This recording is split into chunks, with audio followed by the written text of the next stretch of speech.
Have you ever wondered if you were being punished by God? At any point in your life, have you ever thought that?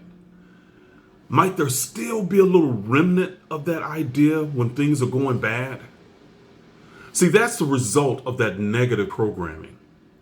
That's a result of an idea that there's this being pulling all the strings and that you have to accept everything that you were told through a religion, or else you're going to be punished in some kind of way.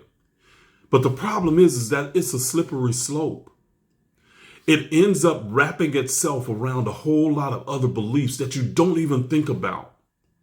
That negative religious programming has an impact on you, and it has an impact in a way that makes you limit yourself in life. You have to consider this. If you're not where you are, you're not where you want to be, why is that? And what's keeping you from getting there? And if you've ever considered the idea that I'm a sinner, I'm a wretch, or any of those things like that, they probably have wrapped themselves around some aspect of your life where you are limiting what you believe you can be.